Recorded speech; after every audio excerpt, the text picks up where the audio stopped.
바울은 아가야의 아덴에서 같은 아가야 지역이었던 고린도로 와서 복음을 전하는데요. 고린도는 우상 숭배가 극심하고 또 로마 제국 내에서도 가장 방탕하고 또 음란함과 또 술 취함이 가득했던 폐역한 도시로 유명했던 도시가 바로 고린도였습니다. 그러니까 영적으로 아주 어두운 곳이었는데요.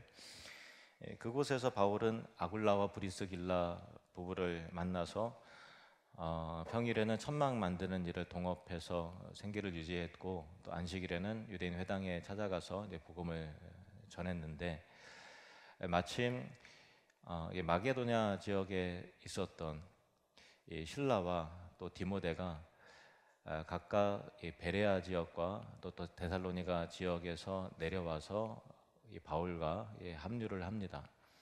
그래서 동역자들이 드디어 함께 했던 그 속에서 바울은 더 힘을 얻어서 하나님의 말씀에 사로잡혀 더 힘있게 복음을 전하기 시작했습니다. 하지만 유대인들이 바울을 향한 비방과 공격이 더욱 거세지자 바울은 내가 이제 이방인에게로, 유대인이 아니라 이방인에게로 향해야 되겠다라고 이제 결단을 하고 유대인 회당에서 나와서 디도 유스도라고 하는 사람의 집을 복음 전파의 거점으로 삼고 그곳에서 복음을 전하기 시작했는데,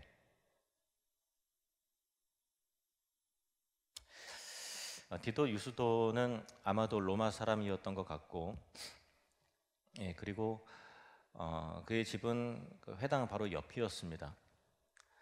그래서 이 회당 옆이었기 때문에 바울을 찾기 위해서 사람들이 많이 돌아다닐 필요 없이 회당 옆에 있었던 디도 유스도의 집을 문을 열기만 하면 언제든지 바울을 만나서 하나님의 말씀을 강론하는 이 바울의 복음을 들을 수 있었고, 그래서 많은 이방인들이, 헬라인들이 예수님을 영접하고 또 세례를 받고 그 부흥의 역사가 고린도 지역에 충만했던 그런 은혜가 있었던 것입니다.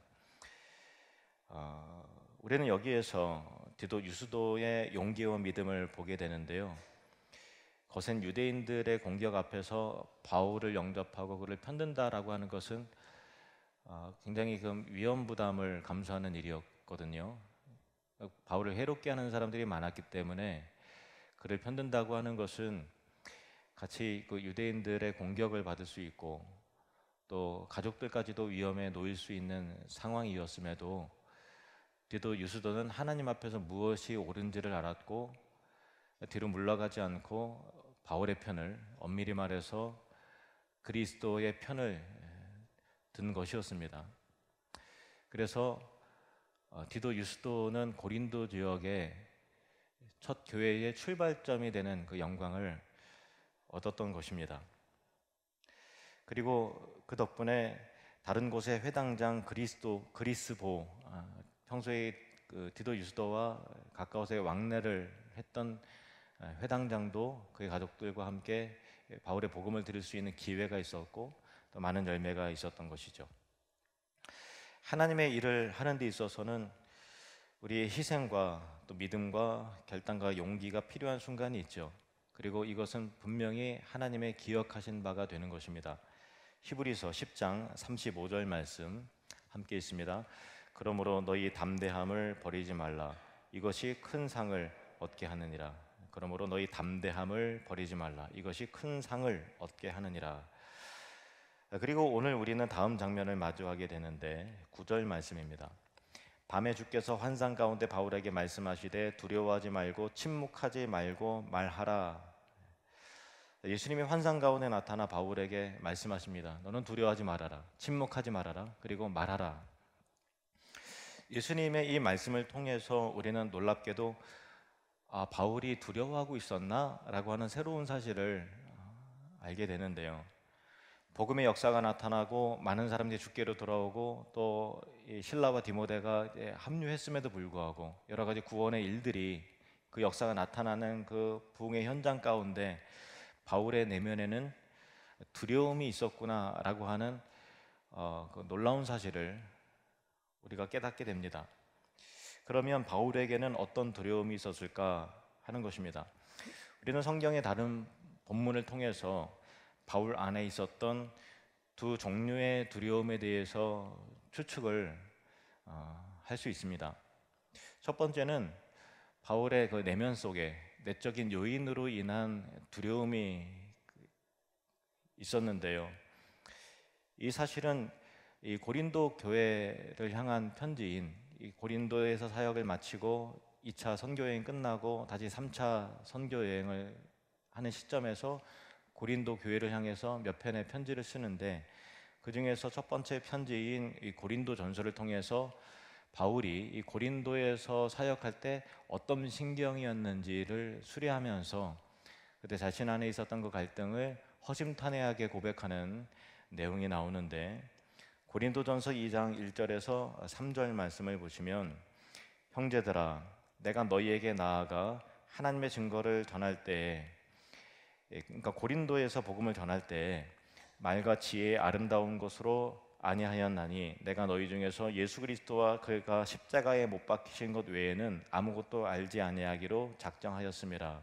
3절에 내가 너희 가운데 거할 때 약하고 두려워하고 심히 떨었노라.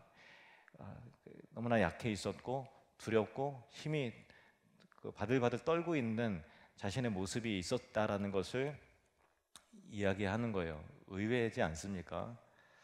그러니까 바울은 이 복음의 일을 감당할 만한 능력이 자신에게 없다고 생각을 했어요. 우리가 생각할 때 바울은 대단한 지성과 논리와 또 철학적 사고와 깊이 있는 그 성경의 지식으로 늘 복음을 전할 때 담대하게 죽음도 두려워하지 않는 그 바울의 모습을 우리가 익히 알고 있기 때문에 바울이 두려워하고 떨었다고 하는 부분에 있어서 쉽게 우리는 납득하지 못할 수도 있지만, 바울이 그렇게 고백하는 거예요. 나는 너무나 약해 있었고 너무나 두려웠고 몹시 떨었다라고 고백을 하는 거예요.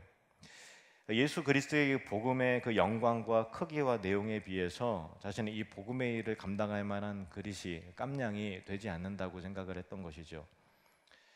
디모데전서 1장 13절 15절, 이 자기의 동역자 또 영적인 아들과 같은 디모데에게 이렇게 고백을 합니다.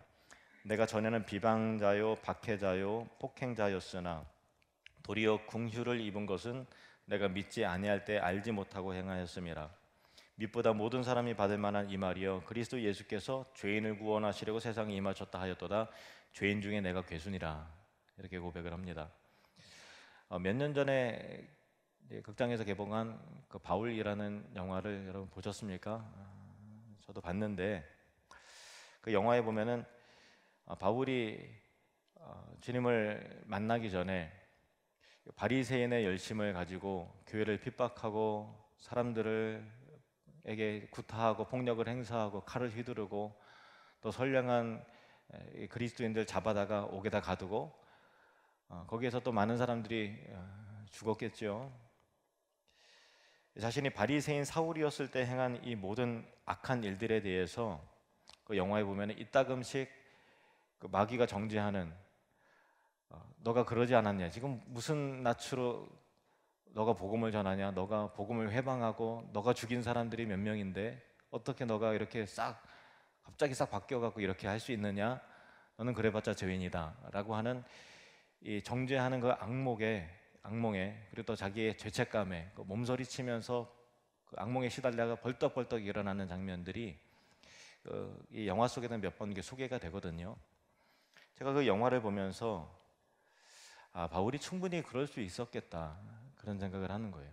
그리고 성경에서도 그와 같은 바울의 심경을 그렇게 보여주고 있고요.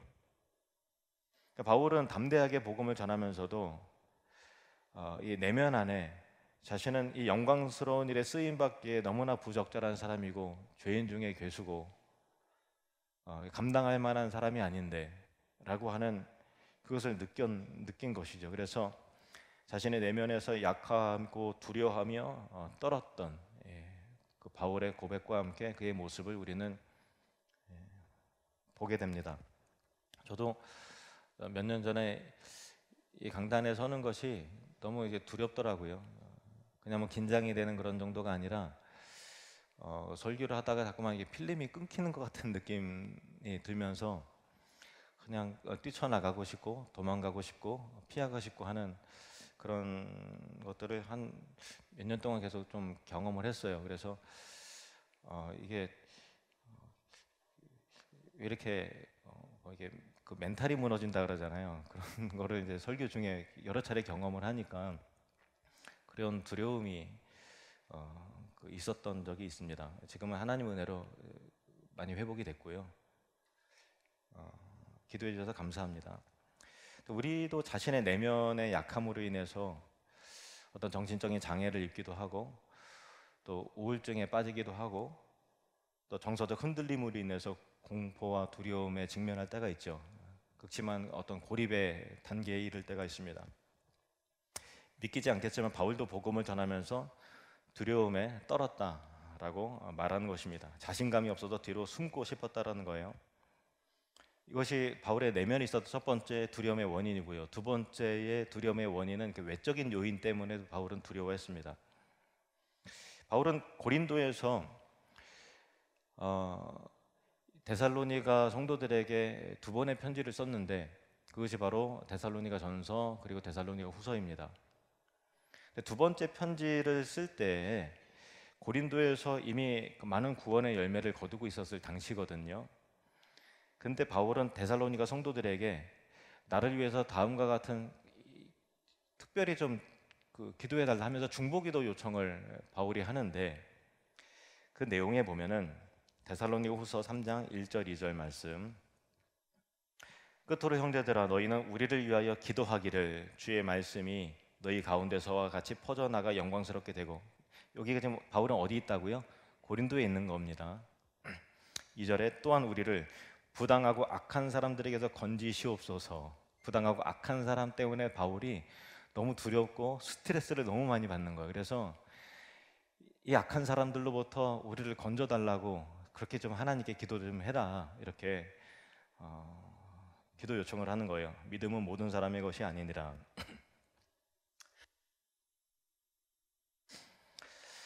그러니까 이 고린도에서 사람들은 바울을 조롱하고 험담하고 온갖 말을 지어내서 바울을 아주 이상한 사람으로 만들어내고 괴담도 막 돌고 바울이 안 한 거를 했다 그러고 하는 온갖 이 괴소문과 험담에 바울이 시달리다 보니까 정신적인 스트레스가, 그 두려움이, 사람이 너무 무섭고 싫은 그 두려움이 많았던 거예요. 공격하고 물고 뜯고 하는 거죠. 그러니까 데살로니가 성도들에게 이런 악한 사람들로부터 나를 건져달라고 좀 기도 좀 해다오, 이렇게 기도를 했던 것이죠. 바울은 지금까지 이 고린도 이전에는 다른 곳에서 몇 주 혹은 몇 개월 정도만 사역하고 또 다른 도시로 가고 또 다른 도시로 가고 복음을 했는데, 이제 몇 개월이 지난 이 시점에서 바울은 이만하면 됐다. 그러니까 내가 다른 곳으로 이제 가고 싶다. 사역 정리하고 이곳에서 그만 떠나고 싶다라는 것을 아마 했었을 것입니다. 우리도 사실은 외부적인 요인에 의해서 두려움을 느낄 때가 많지 않습니까? 사람에 대한 두려움, 공격당하고 시달리다 보니까 그냥 쳐다보는데도 그 눈빛이 두려운 거고 만나는 것도 싫고 그럴 때가 있죠. 바울도 그랬는데 우리가 사람이 마냥 좋기만 하겠습니까? 그런 게 싫을 때가 있죠. 또 경제적인 두려움, 요즘 같으면 특히 갑작스러운 금리 인상으로 인해서 이제 월급은 그대로인데 마트 가면 몇 가지 살 것도 없고, 그리고 또 부동산 폭락, 주식 폭락 등등, 막힌 은행 대출, 높은 금리, 그래서 경제적인 그 압박이 심해서 그것이 이러다가 거리로 나가는 거 아니야?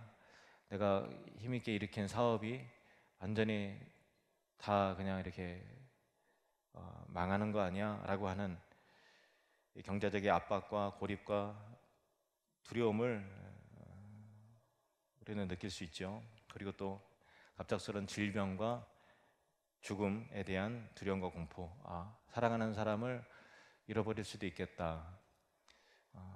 내가 떠날 수도 있겠다라고 하는 그런 두려움, 홀로 된다는 것에 대한 두려움, 준비되지 않은 미래를 직면하고 이제 그 미래가 서서히 다가오고 있는 그런 그 고통, 외로움 등등, 우리는 다양한 종류의 두려움을 가질 수 있는데요. 여러분은 어떤 종류의 두려움이 있습니까? 내면에 의한 것이든 아니면 외부적인 환경과 사람에 의한 것이든 어떤 종류의 두려움을 가지고 있습니까? 바울도 사람들로 인해서 시달리는 것이 너무 힘들었던 거예요. 모함당하는 것이 너무 끔찍했습니다. 나는 그런 말 한 적이 없는데 그게 왜곡되어서 완전히 이단이 되어버렸고 이상한 사람이 되어 있는 거예요. 데살로니가 성도들에게 이 부분을 특별히 기도해달라고 요청할 정도로 그렇게 힘들었던 거예요. 속으로는 그만 다 정리하고 포기하고 싶은 마음도 있었을지도 모릅니다. 그리고 내부적으로도 자신은 이 놀라운 복음을, 하나님 나라의 그 영광이 담긴 그 복음을 전할 만한 합당한 사람이 못 된다고 늘 생각했고, 과거에 교회를 해롭게 하고 수많은 사람들을 괴롭게 했던 자신의 그 그늘진 과거의 모습이 불현듯 생각할 때마다 나는 죄인 중에 괴수인데 이 일을 어떻게 내가 감당할 수 있는가라고 하는 그런 그 양심의 가책에 시달렸던 이 바울의 모습이 있었던 것입니다. 그런 바울에게 예수님은 찾아오셨습니다. 환상 중에 예수님이 나타나신 거예요. 그리고 말씀하십니다. 오늘 본문 9절 10절 말씀. 밤에 주께서 환상 가운데 바울에게 말씀하시되 두려워하지 말며 침묵하지 말고 말하라. 내가 너와 함께 있음에 어떤 사람도 너를 대적하여 해롭게 할 자가 없을 것이니 이는 이 성 중에 내 백성이 많음이라 하시더라. 두려워하지 말아라. 내가 너와 함께 할 것이다. 바울은 강력한 위로를 받는 거예요. 주님이 나와 함께 하시구나. 이스라엘 백성을 이끌고 출애굽했던 그 위대한 지도자였던 그 모세가 죽고 나서 여호수아가 후계자가 됩니다. 근데 여호수아도 두려웠던 거예요. 야, 이 백성들은 모세 말도 듣지 않고 걸핏하면은 모세도 돌로 치겠다고 대들었던 이 사람들인데, 걸핏하면은 불평하고 원망하고 그랬던 이 사람들인데, 가나안 땅에 비어 있는 땅에 들어가는 것도 아니고 이미 먹고 있는 가나안 족속들을 내어 쫓기고 전쟁해서 여러 차례의 성읍을 점령해서 들어가야 된다는 것이 어떻게 보면 모세보다 더 어려운 과제를 내가 감당을 해야 되는데 과연 내가 해낼 수 있을까? 자신의 능력으로는 불가능하다고 여겼던 것입니다. 그래서 여호수아는 두려웠습니다. 그런 여호수아에게 하나님은 말씀하십니다. 여호수아 1장 9절 말씀 함께 읽겠습니다. 내가 내게 명령한 것이 아니냐? 강하고 담대하라. 두려워하지 말며 놀라지 말라. 내가 어디로 가든지 내 하나님 여호와가 너와 함께 하느니라 하시니라. 아멘. 하나님은 마찬가지로 두려워 떨고 있는, 절망하고 있는, 심령이 상해 있는, 낙심해 있는 우리에게도 동일하게 약속을 하십니다. 이사야 41장 10절 말씀 함께 있습니다. 두려워하지 말라. 내가 너와 함께함이라. 놀라지 말라. 나는 내 하나님이 됨이라. 내가 너를 굳세게 하리라. 참으로 너를 도와주리라. 참으로 나의 의로운 오른손으로 너를 붙들리라. 아멘. 제자들은 예수님과 공생의 동안에 잠시도 떨어본 적이 없어요. 늘 함께 했죠. 지금까지 함께 했던 사랑하는 예수님이 갑자기 잡힌다 그러고 십자가에 못 박혀 죽게 된다 그러고 너희를 떠나게 된다고 이렇게 말씀을 하시니까 제자들은 너무 두려웠습니다. 하지만 예수님께서는 두려워하는 제자들에게 이와 같이 말씀하시죠. 요한복음 14장 27절 말씀 함께 했습니다. 평안을 너희에게 끼치노니 곧 나의 평안을 너희에게 주노라. 내가 너희에게 주는 것은 세상이 주는 것과 같지 아니하니라. 너희는 마음에 근심하지도 말고 두려워하지도 말라. 아멘. 너희는 마음에 근심하지도 말고 두려워하지도 말라. 그러므로 하나님이 우리 예수님이 영원토록 우리와 함께 하신다라고 하는 분명히 약속이 있는 우리는 이와 같이 확신 있게 담대하게 믿음으로 선포할 수 있어야 하는 것입니다. 히브리서 13장 6절 말씀 우리 믿음으로 선포합시다. 시작. 그러므로 우리가 담대히 말하되 주는 나를 돕는 이시니 내가 무서워하지 아니하겠노라. 사람이 내게 어찌하리요 하노라. 아멘. 이 믿음의 고백이, 이 믿음의 선포가 저와 여러분의 심령에 가득하기를 주님으로 축원합니다. 예수님은 바울에게 환상 가운데 나타나십니다. 그리고 말씀하십니다. 그리고 여기에서 더욱 담대하게 복음을 증거해야 할 이유에 대해서 예수님은 분명히 바울에게 말씀을 하십니다. 10절 하반절. 이는 이 성 중에 내 백성이 많음이라 하시더라. 이미 말씀드린 바와 같이 고린도는 유명한 도시였어요. 방탕하기로 유명하고 폐역하기로 유명하고 음란하기로 유명했습니다. 타락한 도시였어요. 우상숭배가 극심한 도시였습니다. 그래서 신앙의 눈으로, 인간적인 눈으로 볼 때는 이 소돔과 같은 도시는 전혀 가망성이 없는 그런 것으로 보일 수밖에 없습니다. 그러나 하나님이 이 고린도에 하나님의 잃어버린 백성이 많다는 거예요. 참으로 놀라운 말씀 아닙니까? 어떤 사람들은 음란에 빠져서 삽니다. 어떤 사람들은 술 취하고 방탕해서 살아갑니다. 어떤 사람들은 돈을 쫓아서 살아가고, 어떤 사람들은 우상을 숭배하면서 거의 자기의 영혼을 팔아 넘겨버리다시피 한 사람들도 많이 있습니다. 그 가운데 어떤 사람들은 마귀의 자식이 아니라 하나님께서 그들이 내 자식이요 내 백성이라고 하나님이 말씀하신다라는 것입니다. 내가 죄 가운데 살아가는 그들을 부르며 그들의 죄를 보혈로 씻으며 그들을 회복시키시며 그들을 거룩한 백성 되게 하겠다는 하나님의 이 놀라운 열심과 하나님의 뜨거운 마음을 바울에게 꺼내어 보여주시는 것입니다. 여기에 내 백성이 많다. 그들을 변화시키고 그들을 회복시키고 그들을 나의 백성으로 예배자로 바꾸어내겠다라고 하는 하나님의 열심을 바울에게 보여주시는 것입니다. 죄인들을 부르시고 그들을 십자가의 보혈로 쓰시고 거룩한 하나님의 백성으로 삼으시는 하나님의 구원의 비전과 약속과 음성을 우리도 듣기를 원합니다. 지금으로부터 140년 전에 이 땅에 온 그 미국인 선교사 언더우드 선교사, 최초의 장로교 선교사였습니다. 그가 이곳을 향해서 하나님께 이런 기도를 올립니다. 오 주여, 지금은 아무것도 보이지 않습니다. 주님, 메마르고 가난한 땅, 나무 한 그루 시원하게 자라오르지 못하고 있는 땅에 저희들을 옮겨와 앉히셨습니다. 그 넓고 넓은 태평양을 어떻게 건너왔는지 그 사실이 기적입니다. 주께서 붙잡아 뚝 떨어뜨려 놓으신 듯한 이곳, 지금은 아무것도 배지 않습니다. 보이는 것은 고집스럽게 얼룩진 어둠뿐입니다. 그들은 묶여 있는지도 고통이라는 것도 모르고 있습니다. 고통이 고통인 줄 모르는 자에게 고통을 벗겨주겠다고 하면 의심부터 하고 화부터 냅니다.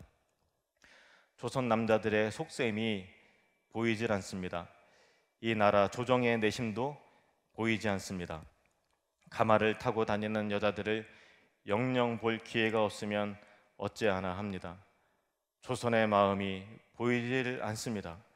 그리고 저희가 해야 할 일이 보이지 않습니다. 그러나 주님, 순종하겠습니다. 겸손하게 순종할 때 주께서 일을 시작하시고 그 하시는 일을 우리들의 영적인 눈이 볼 수 있는 날이 있을 줄 믿나이다. 믿음은 바라는 것들의 실상이요 보지 못하는 것들의 증거니 라고 하신 말씀을 따라 조선의 믿음의 앞날을 볼 수 있게 될 것을 믿습니다. 지금 우리가 황무지 위에 맨손으로 서 있는 것 같사오나, 지금 우리가 서양 귀신 양기자라고 손가락질 받고 있사오나, 저희들이 우리 영혼과 하나인 것을 깨닫고 하늘나라의 한 백성, 한 자녀임을 알고 눈물로 기뻐할 날이 있음을 믿나이다. 지금은 예배드릴 예배당도 없고 학교도 없고 그저 경계와 의심과 멸시와 천대함이 가득한 곳이지만 이곳이 머지않아 은총의 땅이 되리라는 것을 믿습니다. 주여, 오직 제 믿음을 붙잡아 주소서. 140년 전에 이곳에 온 언더우드 선교사님의 기도의 내용입니다. 백수십 년 전의 선교사들도 우리나라의 복음을 전할 때 너무나 절망적이고 모함당하고 서양 귀신이라고 욕먹고 뭐부터 해야 될지 아무것도 없는, 사람들의 마음이 보이지 않는 그 암울한 상황 속에서 이 성중에 내 백성이 많다라고 하는 이 약속을 붙들고 장차 일어날 하나님 나라의 비전과 소망을 바라보면서 하나님의 택하신 백성들이 있을 것이라고 하는 그 기대감 속에서 믿음으로 버텨낸 선교의 흔적이 있고 뿌린 피의 흔적이 있기 때문에 이 나라가 지금 이렇게 된 것이죠. 인내하고 견디면서 소망 가운데 씨를 그렇게 뿌렸던 것입니다. 우리가 캄보디아의 트모방에도 또 끄다데도 교회를 세우고 필리핀의 로스 아미고스에도 교회를 세운 것도 이 성중에 내 백성이 많다고 약속하시는, 우리와 함께 하겠다고 약속하시는 주님의 믿음 때문인 것입니다. 우리 하늘누림교회가 이 제천 지역에 있는 이유가 그냥 되어진 것이 아니라 이 성중에 내 백성이 많다라고 하는 주님의 약속 때문인 것이고, 여러분이 어떤 이유든 간에 이렇게 이곳 제천에 살고 있는 이유에 대해서 이 성중에, 이 성읍에, 이 도시에 내 백성이 많음이라 라고 말씀하시는 주님의 음성과 그에 대한 믿음의 확신과 뜨거운 반응이 있는 우리가 되시기를 축복합니다. 영혼을 구원하시고 그들 회복시키시는 하나님의 비전이 곧 바울의 비전과 사명이었습니다. 물론 바울은 약하고 두려워 떨기도 했지만 그때마다 주님께서 나타나셔서 그를 위로하시고 격려하셔서 우리가 하는 그 바울의 담대한 모습으로 비춰질 수 있도록 주님께서 계속 도와주시고 함께 하시는 역사였다라는 것입니다. 우리의 지역과 열방과 우리의 자녀들, 우리의 다음 세대를 향해서 때로는 암담해 보인다 할지라도 그러나 불붙는 하나님의 사랑이, 그 비전이 우리의 사명과 비전이 되어서 우리의 마음이 회복되기를 원합니다. 때로는 나의 연약함과 부족함으로 낙심이 될 때도 있고, 때로는 외부적인 환경의 요인에 의해서 우리 인생길이 암담하고 벼랑 끝에 서 있는 것 같은 공포와 두려움이 엄습할 때가 있지만, 두려워하지 말아라, 내가 너와 함께 하겠다, 아무도 너를 해하지 못할 것이라고 하는 주님의 그 약속을 신뢰하면서 영혼을 구원하시려는 하나님의 뜨거운 비전이 우리 마음 가운데 임하기를 주님의 이름으로 축원합니다. 다시 믿음의 길을 가십시오. 다시 믿음의 길을 가시고 다시 담대해지시기를 주님의 이름으로 축원합니다.